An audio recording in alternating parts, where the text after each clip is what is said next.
Tá? Então, Deuteronômio capítulo 6, vamos ler. Temos aqui na projeção versos de 1 a 3, depois o 18, depois o 24 e o 25, tá bom? Vamos ler então a palavra de Deus.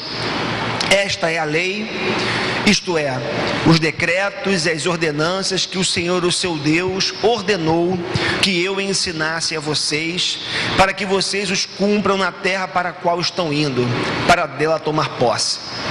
Desse modo, vocês, seus filhos e seus netos temerão o Senhor, o seu Deus, e obedecerão a todos os seus decretos e mandamentos que eu lhes ordeno, todos os dias da sua vida, para que tenham vida longa,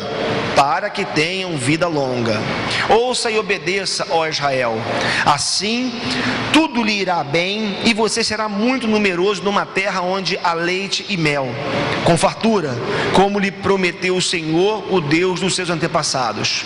Façam o que é justo e bom perante o Senhor, para que tudo vá bem com vocês e vocês entrem e tomem posse da boa terra que o Senhor prometeu sob juramento aos seus antepassados. O Senhor nos ordenou que obedecêssemos a todos esses decretos e que temêssemos o Senhor, o nosso Deus, para que sempre fôssemos bem-sucedidos e que fôssemos preservados em vida, como hoje se pode ver. E se nós nos aplicarmos a obedecer a toda esta lei perante o Senhor, o nosso Deus, conforme Ele nos ordenou, esta será a nossa justiça. Amém, queridos? Vamos orar mais uma vez? Pai, auxilia-nos mais uma vez na pregação da Tua Palavra. Eu sei, Pai, o quanto nós precisamos mudar em muitas coisas, a começar na minha própria vida, como que nós precisamos abandonar coisas velhas, inúteis, pelo menos no que diz respeito à Tua glória, ao nosso bem, e passar a nos aplicarmos a um estilo de vida que Te glorifique e que nos dê qualidade de vida, Senhor. Eu peço o Teu auxílio nessa noite, para poder transmitir aos meus irmãos a Tua palavra, e que essa mensagem, essa palavra realmente venha do Teu coração, para o meu coração e para o coração dos meus irmãos. Pai, nós não queremos perpetuar erros, nós não queremos perpetuar vícios e hábitos, nós queremos novidade de vida, nós queremos transformação, nós queremos glorificar o Teu nome com a nossa vida, Senhor. Por isso, Pai, fala conosco, e que ao final desse encontro, dessa noite, possamos sair daqui com um novo ânimo, com um novo gás, com uma nova energia, com uma vontade renovada de fazer aquilo que tem que ser feito. Oramos no nome de Jesus, com perdão dos nossos pecados. Amém. Amém.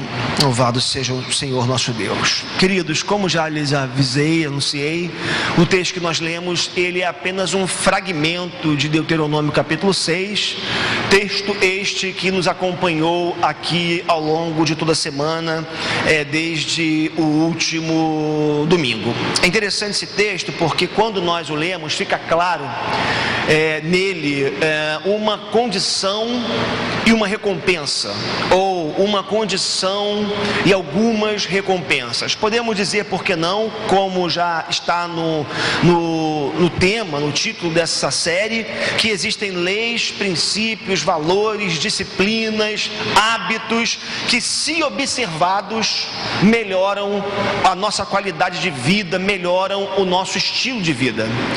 E aí, queridos, é impressionante porque o texto é claro quando diz, se vocês me obedecerem, se vocês me amarem, se vocês me honrarem, se vocês se aplicarem em me obedecerem, fazer o que eu mando para vocês fazerem, vocês serão bem-sucedidos, vocês serão numerosos numa terra distante, vocês vão colher o melhor dessa terra.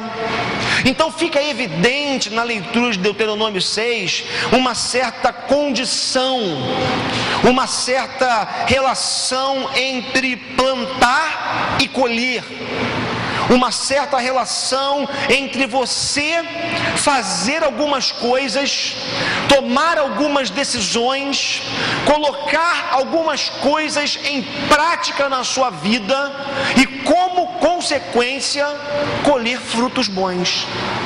E aí, queridos, é interessante porque o nosso problema, muitas vezes, é que nós sabemos disso.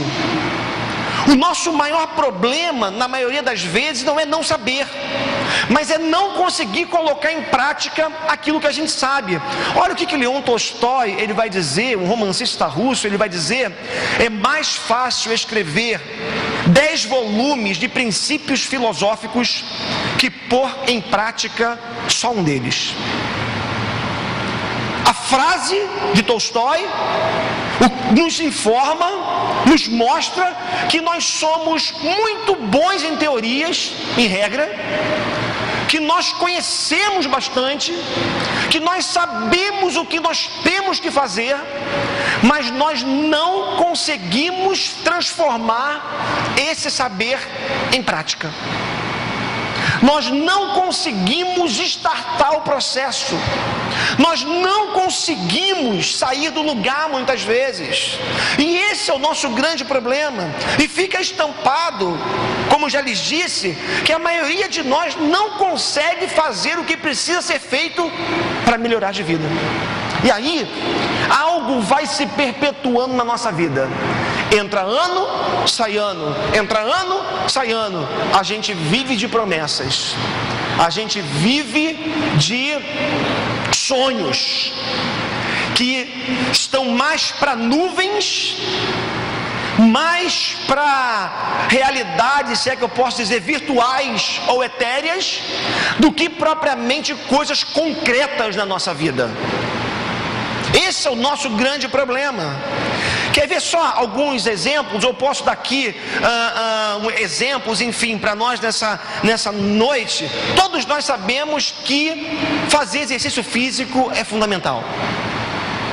Todos nós sabemos disso, que a prática de atividade física regular é fundamental para a nossa saúde. Entretanto, a gente não consegue muitas vezes sair do lugar, vencer a inércia e começar a praticar um esporte. Você está ganhando peso, seu colesterol está subindo, você está extremamente sedentário, mas você sabe que isso é extremamente prejudicial para o teu coração. Todos os dias nós vemos nos jornais, lemos artigos, sabemos que isso mata, mas a gente não consegue sair do lugar.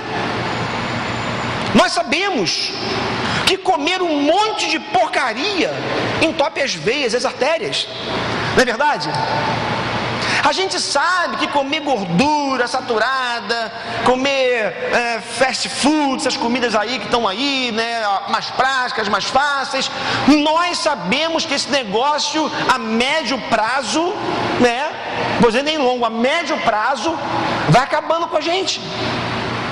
E o mundo vai ficando obeso, a sociedade vai adoecendo cada vez mais, porque sabe que esse negócio faz mal, mas continua na prática. E aí, pensando sobre isso essa semana, me debrucei sobre esse tema, eu me encontrei com alguns gigantes, algumas coisas que eu acredito que nos atrapalham muito nesse processo de transformar teoria em prática. Primeiro gigante que eu me encontrei foi a preguiça. Eu acho que na maioria de nós há uma preguiça crônica que nos impede de sair do lugar. É interessante, o que eu vou dizer para vocês agora não tem a ver com achômetro, mas tem a ver com estudos, tem a ver com pesquisas. O grande problema das pessoas, da maioria delas pelo menos, é esse negócio chamado preguiça. E alguns estudos mostram que pessoas preguiçosas gastam mais do que ganham. Não é achômetro não, gente. São estudos.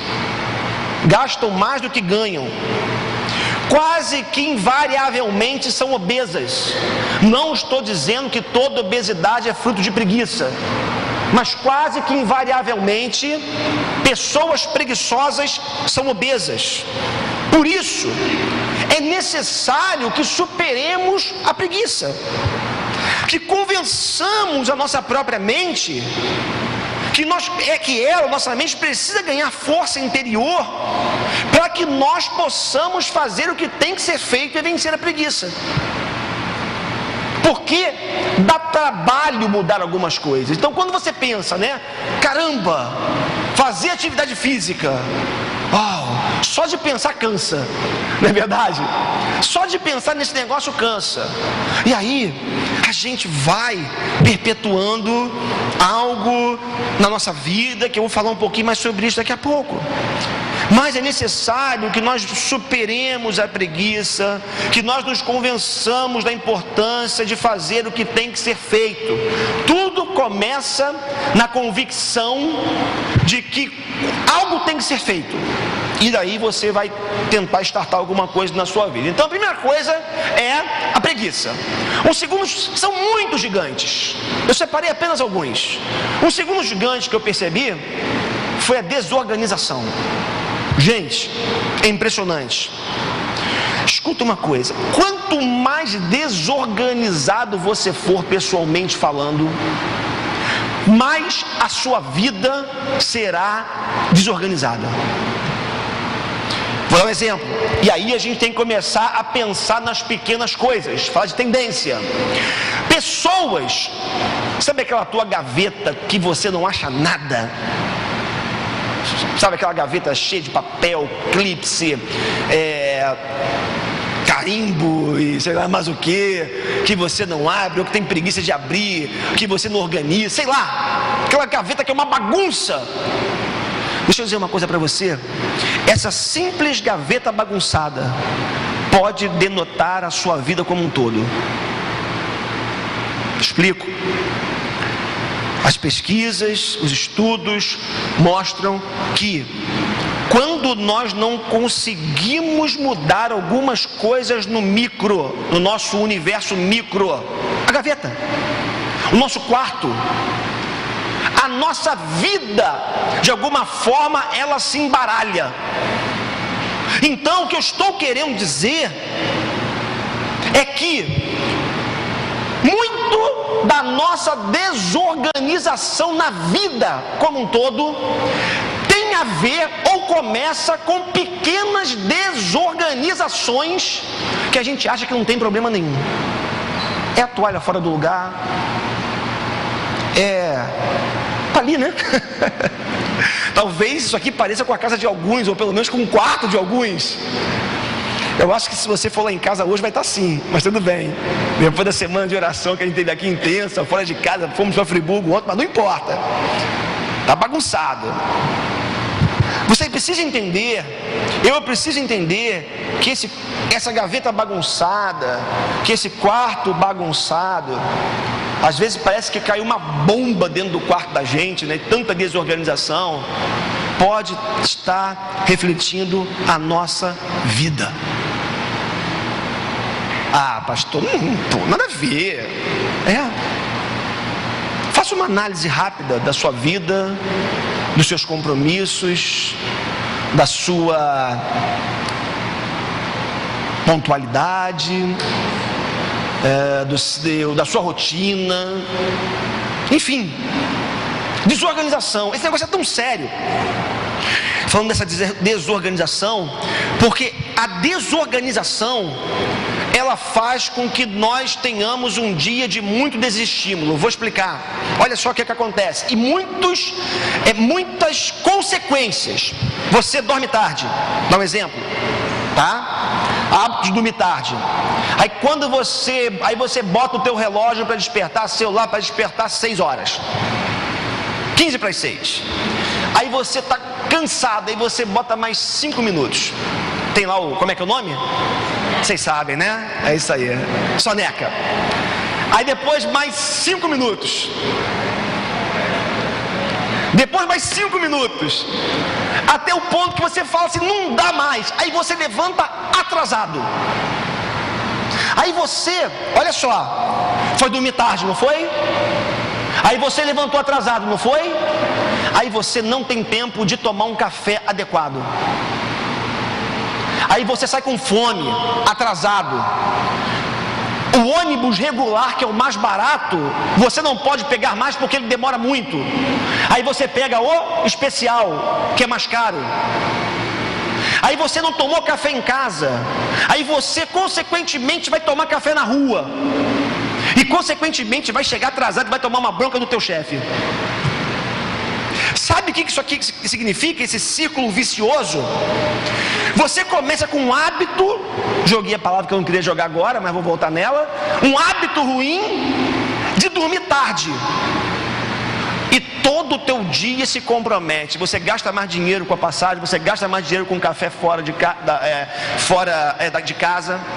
Aí você não consegue economizar grana. No final do mês você está sem dinheiro. Aliás, no meio do mês você está sem dinheiro, duro.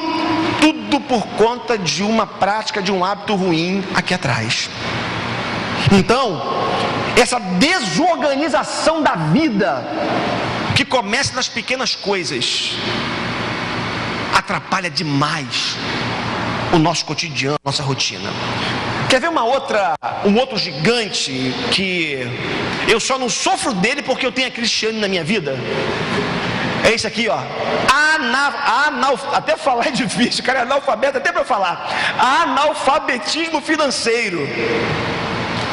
Sabe o que acontece com a gente?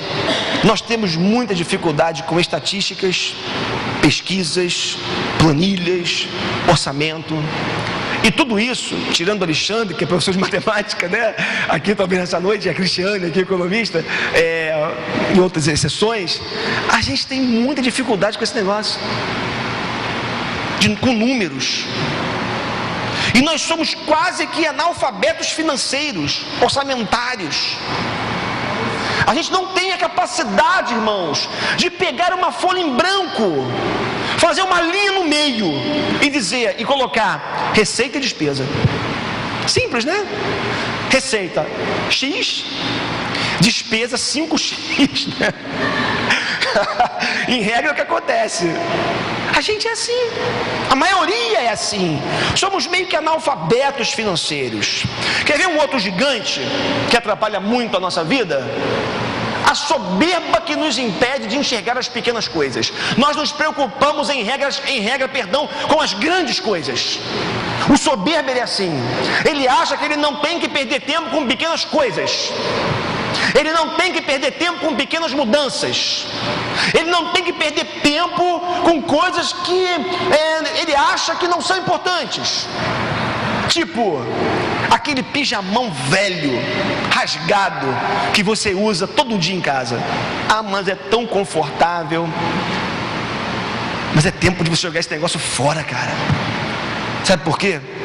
Tem casamento que acaba por causa do pijama rasgado, velho, furado, por uma razão muito simples. Eu estou aqui exagerando um pouco, talvez, mas para você entender que às vezes no casamento a gente acha que porque casou agora pode se largar, né? Aí a gente casa, fica com a barriga desse tamanho, né? A gente casa, a gente fica com a roupa furada dentro de casa, né? O pijamão rasgado, furado. Você fala, pastor, que é isso? É uma pequena coisa, mas que pode acabar com o casamento. Quer ver outra coisa? O vocabulário chulo da gente. Ah, não, pastor. Pequenas palavras. Não estou falando nem de palavrão. Eu estou falando de um vocabulário pobre nosso, que muitas vezes a gente se dá o luxo de reproduzir o que a gente ouve o dia inteiro por aí. Você reproduz o que você ouve no rádio, você reproduz a piadinha na internet, você reproduz um monte de porcaria. Aí você fala, pastor, isso é bobagem. O problema é que esse vocabulário chulo vai sendo introjetado na sua vida, junto com a novela chula que você vê, junto com algumas porcarias que você ouve, que os seus estímulos vão captando. Então, a gente pensa que essas coisas não nos envenenam. Irmãos, deixa eu dizer uma coisa para vocês. Algumas coisas que nós ouvimos, vemos, cheiramos, percebemos, eu vou usar uma expressão, adoecem tanto o nosso coração quanto algumas coisas que nós comemos. Não, mas isso não pode afetar a minha vida. Sabe o que é isso? Soberba do nosso coração, da nossa mente. A gente acha que o tipo de música que a gente ouve não nos afeta, o programa de TV que a gente ouve não nos afeta, mas isso é muito sério. E nós não levamos em consideração o fato de que essas coisas produzem coisas como isolamento, criticismo e ingratidão. Nos tornamos pessoas que se isolam, porque o soberbo tem muita dificuldade de aceitar o outro. Nos tornamos pessoas extremamente críticas, ninguém está certo e só a gente. E isso produz em nós, em última análise, uma profunda ingratidão no coração. E a gente se esquece que tudo que a gente tem, ou quase tudo, eu vou usar uma expressão, foi praticamente herdado, já estava aqui quando a gente chegou. Estava aqui já. Então, esses gigantes, eles são importantes a gente conhecer, a gente saber, são apenas alguns. E o fato é que nós sabemos o que nós temos que fazer, porque nós temos a teoria, nós temos o conhecimento muitas vezes disso tudo. O que nos falta é a boa prática, é o start, é sair do lugar. Nós recebemos uma enxurrada de informação, né? O problema é que essa enxurrada de informação, muitas vezes, necessariamente, não tem o poder de criar algo fundamental na nossa vida, chamado hábito. Deixa eu dizer uma coisa para vocês. A nossa vida, o nosso cotidiano, o seu cotidiano, a sua vida, ela é fruto dos seus hábitos. Você possui, como eu, inúmeros hábitos na sua vida. E os hábitos, eles são fundamentais e eles são extremamente importantes. E aí, não vou entrar aqui muito nessa seara, mas a neurociência, ela vai explicar muito disso, a psicologia também. Os hábitos são extremamente importantes porque, falando do seu lado positivo, um hábito, a sua existência, digamos assim, nos ajuda a economizarmos, a grosso modo, energia mental. Eu vou explicar um pouco melhor isso. Os hábitos, eles fazem com que o nosso cérebro, ele entre numa espécie de piloto automático. Se não fossem os nossos hábitos, o nosso cérebro despenderia uma quantidade enorme de energia o tempo todo e nós ficaríamos malucos. Nós não daríamos conta de processar 24 horas por dia as nossas ações. Então, por exemplo, hábito de dirigir é um hábito, né? Você sai de casa hoje depois de 20, já uso óculos, né? 20 e tantos anos dirigindo. Eu entro no carro, quando eu entro no carro já é um automático. Eu sei que tenho que botar a chave na ignição, eu sei que eu tenho que girar o volante para um lado, girar o volante para o outro, eu sei que eu tenho que dar ré na vaga que eu estou, eu tenho que ir para um lado, eu saio e as manobras estão ali. É tão automático que tem dia que eu tenho que ir para um lugar e a Cris me fala, não é por aqui. Por quê? Porque eu estou tão habituado a seguir um caminho que quando eu preciso mudar, o piloto automático me leva para onde eu estou acostumado a ir. Então, os hábitos, eles são fundamentais, eles nos ajudam a economizar energia para que o nosso cérebro não fique em atividade, nessa é a melhor expressão, mas que fique despendendo, gastando energia 24 horas ligado, até porque nós ficaríamos malucos se isso acontecesse. Então, o hábito, ele nos ajuda. O hábito, ele nos ajuda a não ficarmos conectados, ligados muito tempo, digamos assim, para economizar energia. Eu estudei essa semana, eu me encontrei com esse cara chamado Charles Duhigg. Ele, em 2013, 2014, ele lançou esse livro, O Poder do Hábito. Eu li parte dele, eu pesquisei, li artigos. Impressionante como que, estudando sobre esse tema, eu me encontrei com um monte de reprodutores, digamos assim, do Charles Duhigg, né? Palestras motivacionais falando sobre o poder do hábito. Esse livro é muito interessante, eu vou continuar a leitura dele, mas o Charles Duhigg fala uma coisa interessante, né? Enfim, ele fala o seguinte: nas últimas 2 décadas, neurologistas, psicólogos, sociólogos e publicitários finalmente começaram a entender como os hábitos funcionam. E o mais importante, como podem ser transformados. Embora isoladamente pareçam ter pouca importância, com o tempo eles têm um enorme impacto nas pessoas, ou melhor, na saúde, nas nossas saúdes, produtividade, estabilidade financeira e felicidade. O Poder do Hábito, Charles Duhigg, editora Objetiva. Esse aqui é um livro que eu indico. Deixa eu dizer uma coisa para vocês. Para falar sobre esse tema essa semana, eu li muito menos a Bíblia e muito menos teólogos.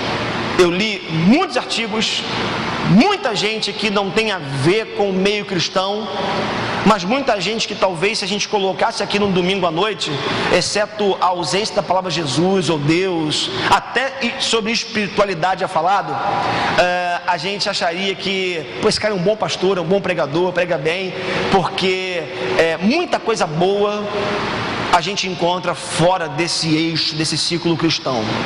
Então fica a minha dica de leitura para você, O Poder do Hábito, tá? Não sei se você já conhecia esse livro, não encontrei com ele essa semana, mas é muito importante. O fato é, irmãos, que os hábitos, eles são poderosos.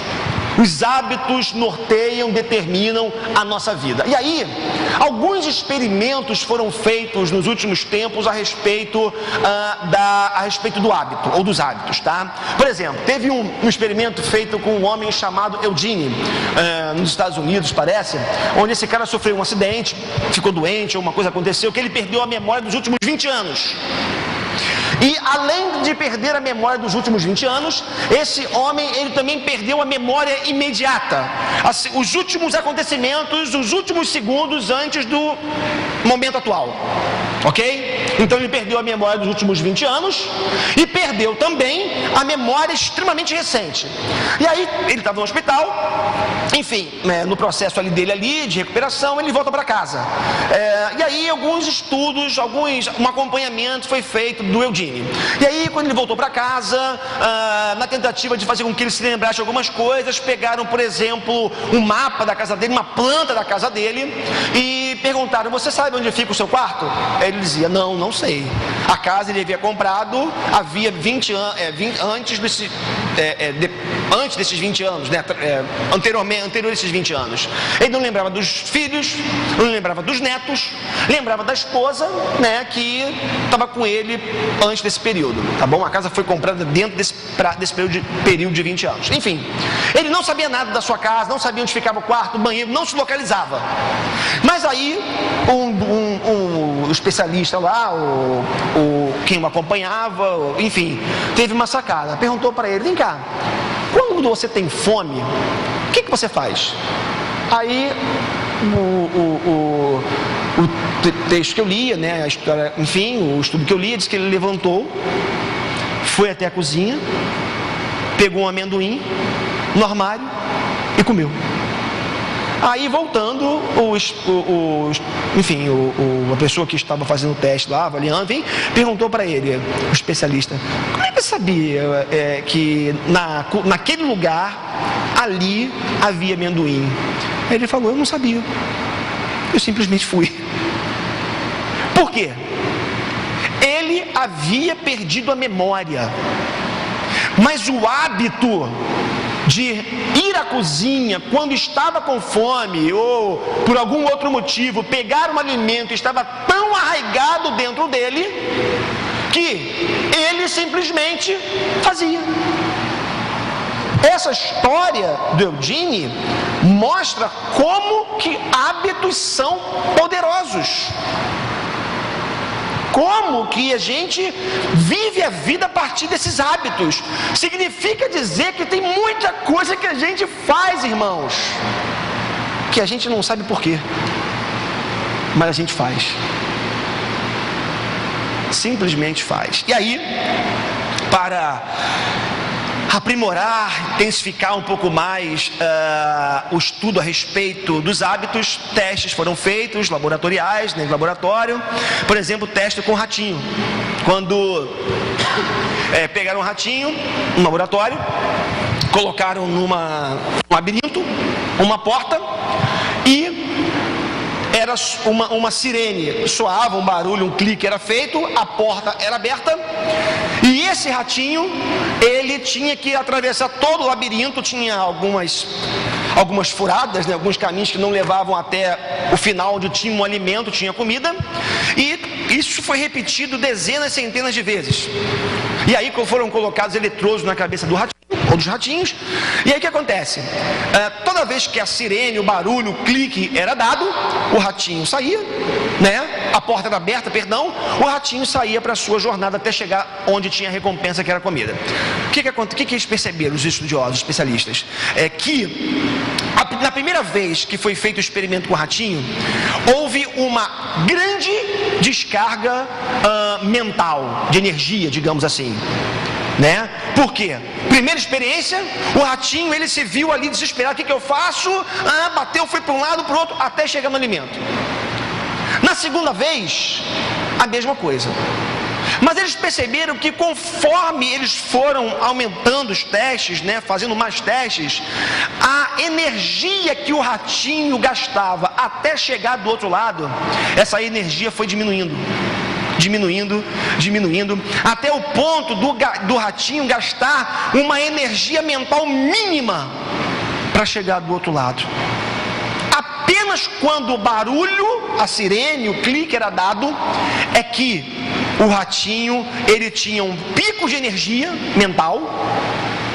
Aí depois desse pico de energia mental que startava a sua caminhada, esse negócio baixava e ele ia tranquilamente até chegar ao alimento do outro lado do labirinto. Então, eu estou dizendo tudo isso, mostrando tudo isso para vocês, estou falando tudo isso para mostrar para vocês que hábitos são poderosos.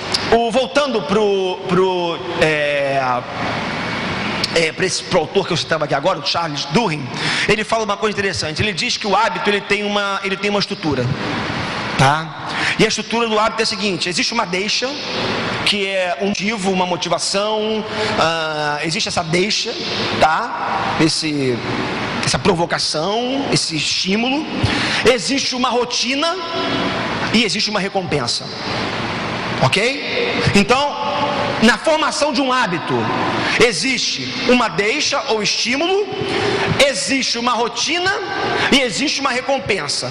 Esse estímulo pode ser um cheiro, o estímulo pode ser um cheiro, um sentimento, uma pessoa, um horário, qualquer coisa que dispara no teu cérebro a necessidade de fazer algo. Isso é a deixa, que o Charles Duhigg ele vai dizer, é a deixa. Daí ele dizia a importância do autoconhecimento, a importância de você se autoconhecer, saber o que provoca coisa em você. É um cheiro, é uma pessoa, é uma emoção. O que faz sentimentos, digamos assim, algumas coisas surgindo dentro de você que te tiram do lugar. Então nessa estrutura ele fala que existe a deixa, existe a rotina, que é o que você vai fazer na sequência, é a prática repetida, e lembrando que a prática repetida é que forma o hábito, e é claro, você só faz isso repetidamente porque tem uma recompensa. Porque você sabe que fazendo isso, você vai receber algo. E essa recompensa, né, claro, tem a ver com prazer, tem a ver com a serotonina que é liberada no nosso organismo, a endorfina, né, hormônios que nos dão prazer, satisfação, alegria e coisas do gênero. E aí, é interessante porque eu disse que a repetição, né, ela que forma o hábito. Olha o que Aristóteles diz: nós somos o que repetidamente realizamos. A sua vida está configurada de um jeito que faz com que ela seja, digamos assim, definida por essa repetição diária de comportamentos que você tem, que eu tenho. Então, a gente tem essa configuração nessa estrutura do hábito. Acontece uma coisa interessante, segundo Charles, fugiu o nome do homem, Duhigg.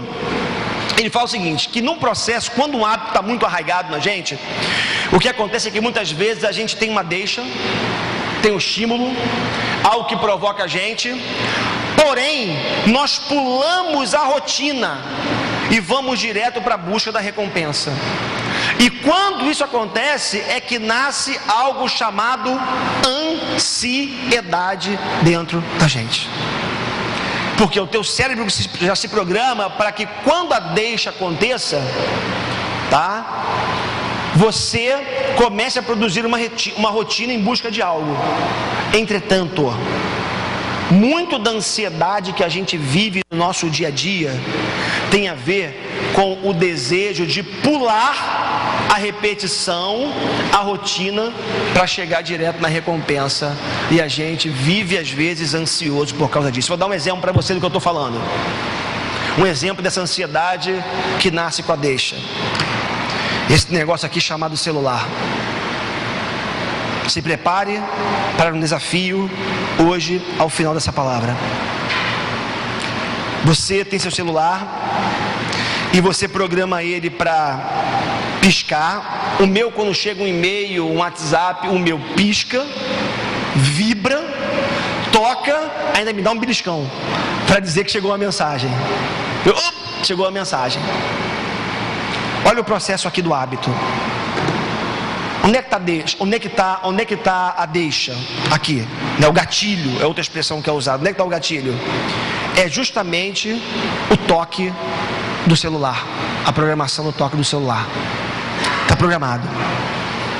A rotina, qual é? Olhar de 3 em 3 segundos para ver se tem mensagem. E sabe qual é a recompensa? É uma notícia boa que você espera. É uma curtida numa... Como é que chama? Uma postagem que você fez. Saber que alguém visitou a sua página. Essa é a recompensa. O problema é que quando você não tem a rotina, muitas vezes você tem a deixa, mas você não tem quando você tem a deixa, melhor dizendo, você acaba ficando ansioso com a demora da resposta, com a demora da recompensa. Já percebeu como é que a gente fica ansioso por causa disso aqui? Esperando alguém ligar pra gente, um toque, um sinal, alguma coisa, a gente ficou viciado nesse negócio. O hábito formado, arraigado dentro da gente desse negócio chamado celular, smartphone, tablet, seja lá o que for. Então, a gente fica ansioso por conta dessa antecipação da recompensa que a gente tanto espera. Muito da nossa ansiedade, ela é fruto dessa antecipação dessa recompensa, ok? Agora, o que interessa, né? É como adquirir bons hábitos ou trocar hábitos ruins por hábitos bons. Vamos tentar pensar algumas coisas aqui. Primeiro, já fizemos aqui reconhecer a estrutura dos hábitos: gatilho, rotina e recompensa. Nós vivemos assim, nossos hábitos trabalham assim. Depois, nós precisamos realizar experimentos. Deixa eu te explicar um pouquinho melhor isso aqui, tá? Lá o Charles Duhigg, ele fala uma coisa interessante. Como é que ele escreveu o livro? Esse livro, O Poder do Hábito. Nasceu de um hábito que ele tinha de todo dia sair da sua mesa no seu escritório e ir comer um cookie de chocolate no meio da tarde. E ele ganhou peso, engordou, parece alguns quilos. A sua saúde não estava tão legal, começou a abalar a sua saúde. Ele se preocupou e começou a tentar entender o que fazia ele viver aquela rotina, aquele hábito. E aí, o que aconteceu? Ele percebeu que todo dia, mais ou menos às 3 horas da tarde, ele se levantava, saía do seu escritório, ia até uma lanchonete próxima e pedia uma mesma rosquinha, um bolo, alguma coisa de chocolate, ok? Mas aí, ele resolveu fazer alguns testes, querendo mudar esse hábito. Aí o que ele fez, né? Ele pensando, realizando alguns experimentos, ele pensou o seguinte: bom, hoje eu vou sair da minha mesa, como ele fazia. Ele não mexeu no gatilho. O que ele diz? É muito importante. Mexer no gatilho é complicado, mexer na recompensa é complicado. Primeira coisa que você precisa fazer é mexer na rotina. Então o que o Charles Duhigg ele fez? Ele fez alguns experimentos. Primeiro dia, ele saiu, ele se levantou da sua mesa, saiu e ao invés de pedir um cookie de chocolate, ele pediu uma barra de cereal. Aí ele ficou mais ou menos o tempo que ele gastava lá, voltou para o seu escritório e sentou e anotou qual foi o sentimento que teve a partir disso. Dia seguinte, ele foi, levantou, saiu, deu uma volta, esteve com as pessoas que estavam na lanchonete, voltou e relatou qual foi o sentimento. Terceiro dia, ele foi lá, deu uma volta, pediu uma outra coisa, enfim, ele foi fazendo testes na sua rotina para ver se realmente o que satisfazia o tal desejo que ele tinha. E no caso dele, ele percebeu que, na verdade, o que o levava todo dia a se levantar às 3 horas, 3 e pouca da tarde, para ir a uma lanchonete, não era fome, não era vontade, não era tédio do trabalho, mas era vontade de interagir com outras pessoas. E aí, nos seus relatos, nas suas anotações, isso é muito importante, ele pôde perceber que ele encontrou prazer não mais em comer aquele cookie de chocolate, mas o que o que dava prazer a ele, na verdade, era justamente estar com pessoas.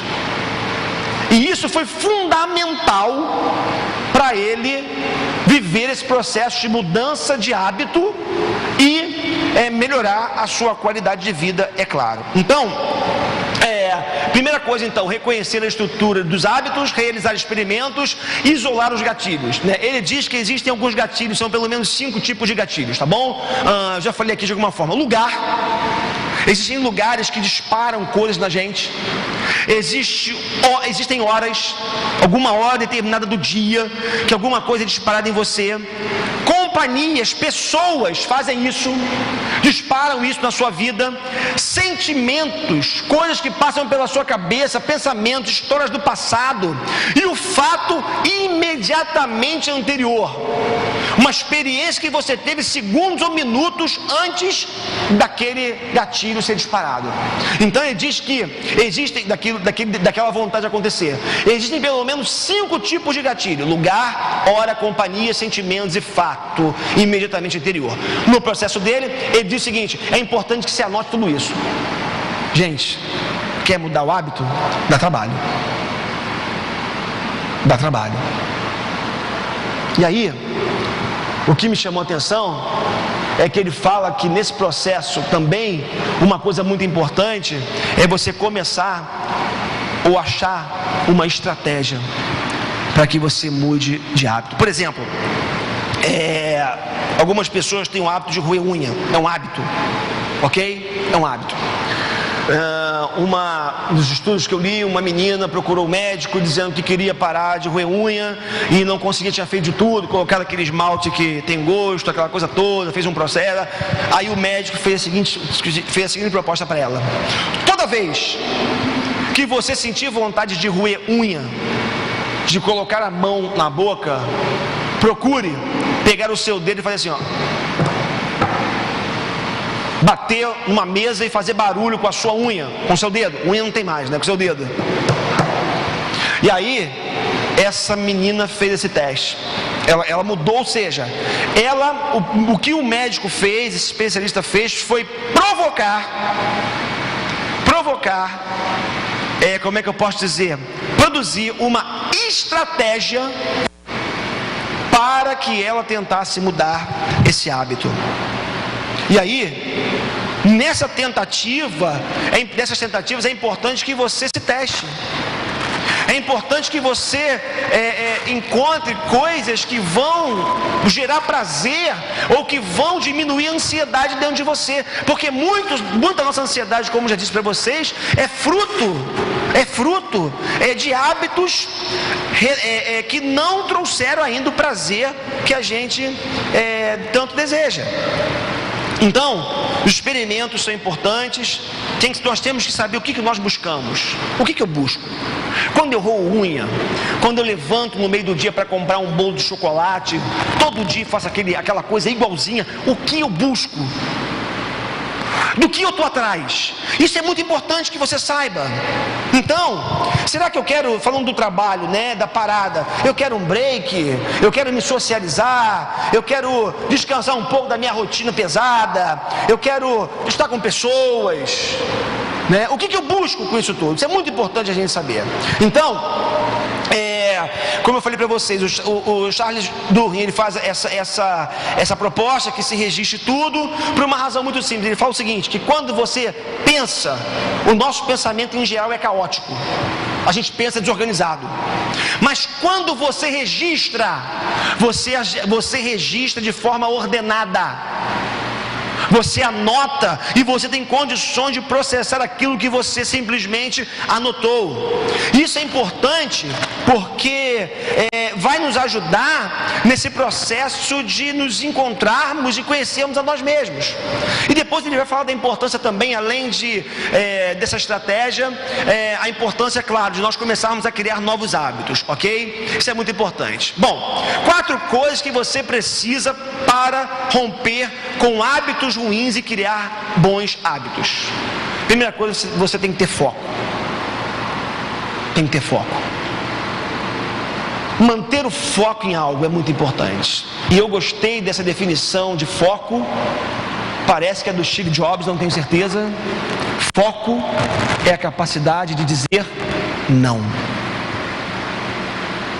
Foco é você pensar o seguinte: eu tenho um objetivo na minha vida, eu quero chegar a determinado lugar e eu olho para onde eu quero chegar. Ah, mas você pode vir aqui, cara, eu queria muito hoje de alguma forma, mas isso aqui eu não posso. Eu dei um exemplo esses dias para alguém que eu não lembro mais quem. Eu fui na Spanish River pedir lá o dinheiro para o nosso projeto, e o que eu ouvi deles? Uma igreja amorosa que nos abençoou muito. André, o seu projeto é muito legal, é maravilhoso, mas o nosso foco é plantação de igreja. Eu poderia dizer, pô, que absurdo! O projeto é maravilhoso, vai ajudar vidas, pessoas que na escola. Não. O projeto é foco. Irmãos, nós precisamos desenvolver a capacidade de ter foco na vida. Pessoas desfocadas não chegam a lugar nenhum. Quem tenta abraçar tudo ao mesmo tempo não chega a lugar algum. Eu dizia para esses dias para uma pessoa o seguinte: você precisa parar de permitir que as pessoas façam a sua agenda. A sua agenda quem tem que fazer é você. Que negócio é esse de você viver por demanda? Surgiu um negócio, você vem para cá. Surgiu outro, você vem para cá. Alguém gritou, tu vai para o outro lado. Você não vive. E você não dá conta. E você não é Messias para resolver o problema de todo mundo. Agora, claro, eu não estou dizendo que não existe exceção. Eu não estou dizendo que você não tem que ter um coração misericordioso para atender o homem à beira da estrada e está ferido, como na parábola do bom samaritano, mas você precisa começar a pensar em algo chamado foco. O que você quer para a tua vida? Qual é o teu objetivo para 2015? Onde você quer chegar? Isso é muito importante. Uma outra coisa muito importante que você precisa de força de vontade. Nessas pesquisas que eu fiz, a força de vontade ela é considerada um músculo. E como tal, como todo músculo, precisa ser desenvolvido. Força de vontade é algo que você desenvolve. Tem que malhar. Força de vontade é algo que você malha. Todo dia um pouquinho.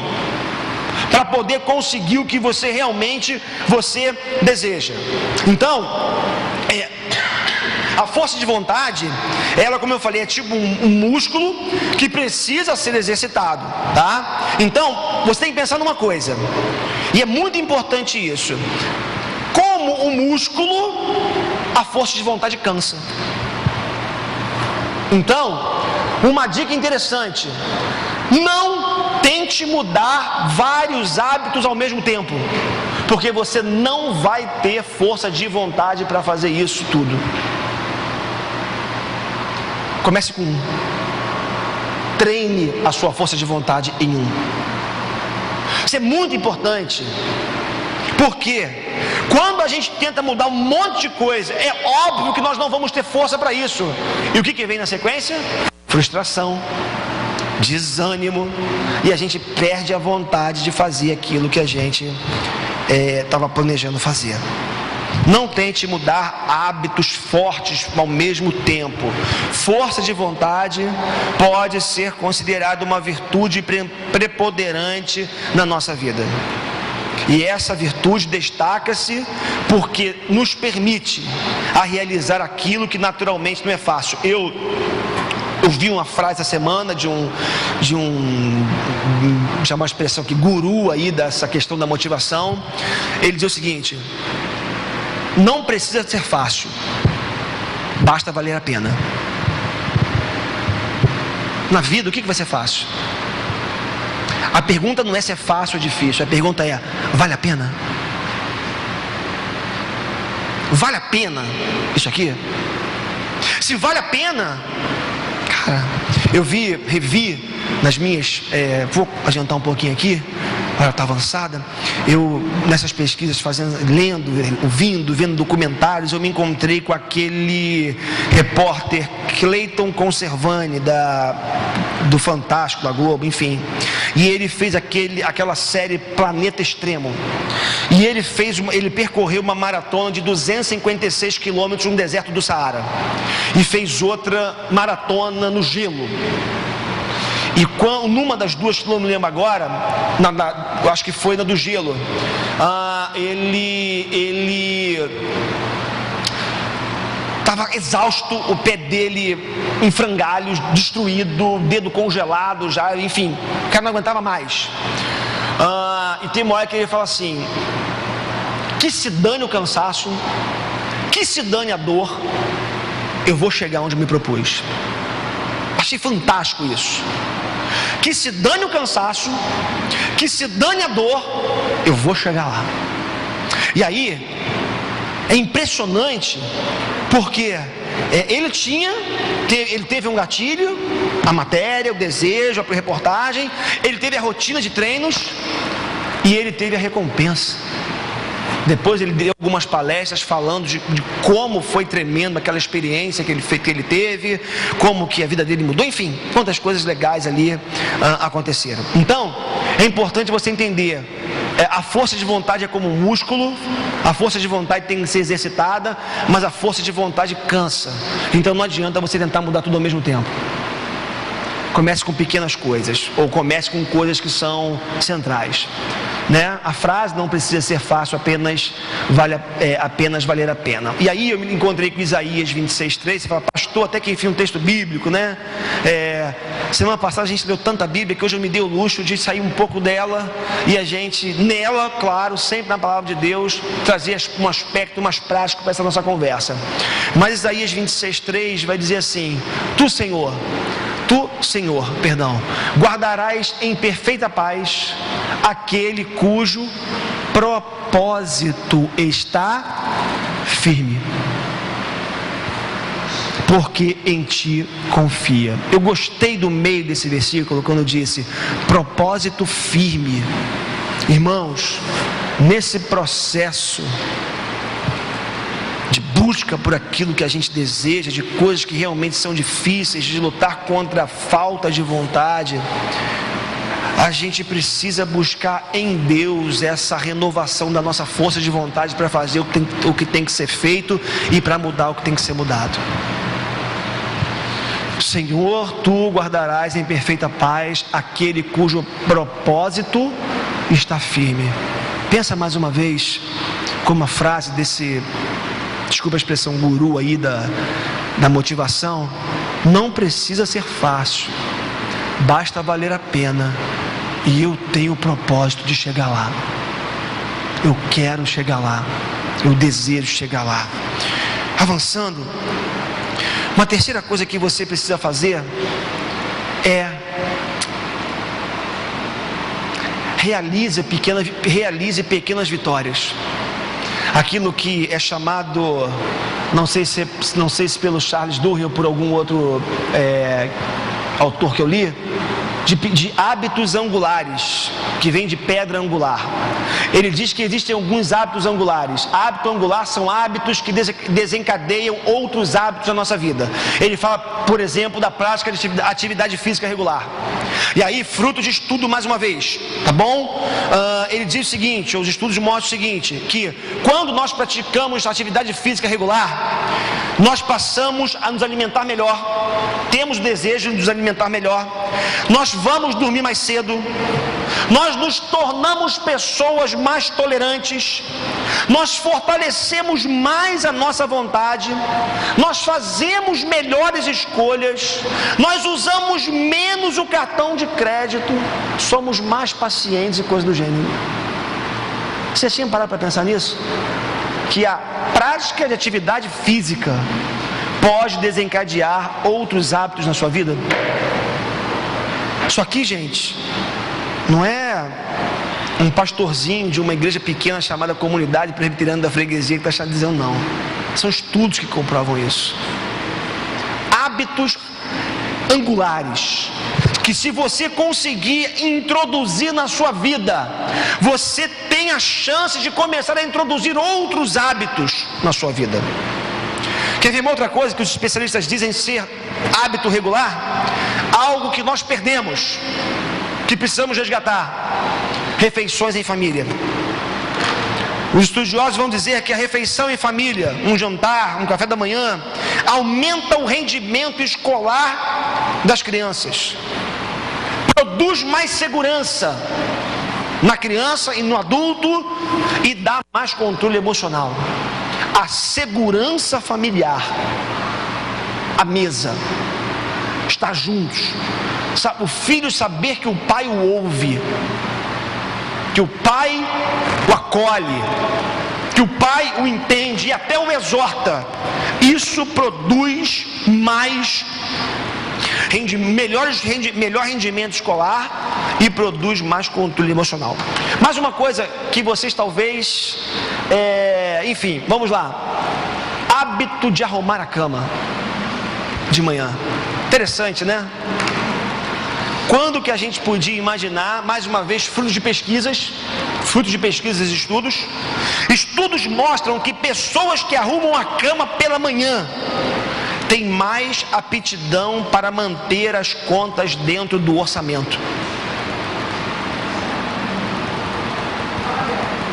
Você arruma a sua cama, você sabe que você tem uma cama aconchegante, e você sai de casa com aquela sensação de organização, cama arrumada, e você, quem de nós talvez aqui pudesse imaginar que o hábito de arrumar a cama pudesse produzir em nós um controle, uma maior aptidão para manter as contas dentro do orçamento. Hábitos angulares. Então, preste atenção: atividade física regular, refeição em família, arrumar a cama, todas essas coisas muito importantes. Agora, queridos, se eu parasse essa mensagem aqui, você sequer precisava ter vindo aqui hoje à noite, porque era só você clicar na internet, tem ótimos vídeos de autoajuda, ótimas palestras motivacionais, excelentes vídeos sobre esse tema, hábito, disciplina e coisas do gênero. Se eu parasse aqui, seria mais uma palestra motivacional. Porém, nós precisamos introduzir um quarto elemento aqui. Nós precisamos introduzir aqui, para que realmente vale a pena aquilo que a gente busca, e enfim, e a gente chegue lá, nós precisamos aqui lembrar de uma última coisa. E eu queria que essa você guardasse no seu coração também, junto com as outras que são importantes. Lembre-se que as mudanças mais profundas são aquelas que acontecem de dentro para fora. Autoajuda, ela é interessante. Tem livros hoje em dia interessantes de autoajuda, motivacionais. Só tem um problema. Às vezes você consegue até viver algum nível de mudança na sua vida. O grande problema é manter esse negócio. E o grande problema é você encontrar satisfação com a mudança realmente que você obteve. E aí, a gente precisa entender que a busca por transformação, para que ela efetivamente seja permanente, precisa ser algo que não prescinda de uma força maior, superior, indispensável, chamado poder de Deus. Porque eu já vi muita gente, ou algumas pessoas, para ser mais preciso, mais justo, que tiveram força de vontade, que encontraram a dinâmica, a estrutura do hábito, gatilho, rotina, recompensa, que reconheceram-se a si mesmas, que mudaram as estratégias, que mudaram a rotina, que mudaram hábitos a partir daí, enfim, mas que depois de tanto tempo voltaram a praticar as mesmas coisas. Aí não tem como nós não nos lembrarmos da grande verdade que diz que para que hábitos realmente sejam desarraigados de dentro da gente, nós precisamos estar conectados com a maior fonte de virtudes, que é Jesus. Olhar para Ele, focar nele. Só nele encontramos a motivação para vencer a inércia e a força que algumas rotinas têm sobre nós. Olha só o que Paulo fala na sua carta aos Efésios, capítulo 3, versos 14 a 21. Já falei demais. Alguém pode ler para a gente, por favor? Esse texto?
Queria registrar o final desse texto apenas que diz: aquele que é capaz. Quem? Jesus. Aquele que é capaz de fazer infinitamente mais do que tudo o que pedimos ou pensamos, de acordo com o seu poder que atua em nós. É dentro de nós. É o Espírito Santo de Deus que atua dentro de nós. A Ele seja glória na igreja em Cristo Jesus por todas as gerações, para todos sempre. Amém. Paulo está falando do Espírito Santo de Deus, não uma força impessoal, mas um poder pessoal. O Deus que habita dentro de você, que pode mudar hábitos arraigados, que pode mudar atitudes que têm se perpetuado na sua vida ao longo de anos. Saiba você que existem hábitos que são adquiridos por nós quando nós somos ainda bebês, e vem se perpetuando. E quanto mais tempo, quanto maior for o reforço ou a repetição, mais arraigado ele fica. E aí, queridos, nós temos o auxílio do Espírito Santo de Deus para fazer com que alguns hábitos arraigados dentro de nós sejam transformados. Eu gostei e vou continuar lendo Charles Duhigg, O Poder do Hábito, mas muito mais importante do que o que Charles Duhigg diz é o que Jesus diz na sua palavra. É a certeza que nós temos de um Deus conosco, em nós, dentro de nós, que vão nos transformando a cada dia.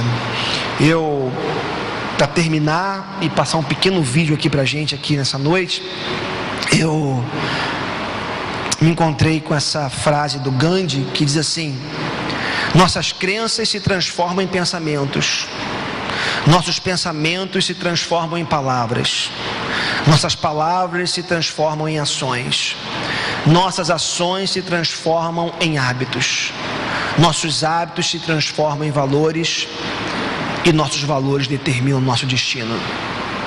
De certa forma, repetindo aquilo que vimos em Aristóteles aqui, nós somos o que repetidamente fazemos, se transforma numa verdade na nossa vida. É óbvio, você pode estar pensando: não, pastor, meu destino pertence a Deus. Mas continue você perpetuando alguns hábitos na sua vida, para ver onde você vai parar, para ver se a sua vida vai ter qualidade, para ver se realmente você vai conseguir chegar onde você quer. Eu termino citando um texto que até então tive dificuldade de entender de alguma forma, talvez por não ter experimentado ele na sua plenitude, quando Jesus vira para a mulher samaritana e fala assim: se você crê em mim, do seu interior fluirá, estou aqui parafraseando um texto, se você cresce em mim, no seu interior fluiriam rios de água viva. Para mim, rios de água viva, claro, tem a ver com a eternidade, a glória, mas tem a ver com a força que nós precisamos todos os dias para mudar alguns hábitos arraigados, para a gente fazer o que tem que ser feito, para termos força de vontade para fazer o que Deus deseja para a nossa vida. É um rio de água viva que flui de dentro de mim, é o Deus em mim fazendo com que esse negócio flua, me capacitando a viver uma transformação de vida que eu tanto preciso, que você tanto precisa. Queria que para terminar a gente assistisse um pequeno vídeo que nos ajuda, quem sabe vai nos ajudar aqui. Acho que tem que voltar um pouquinho, tá? Acho que ele já está.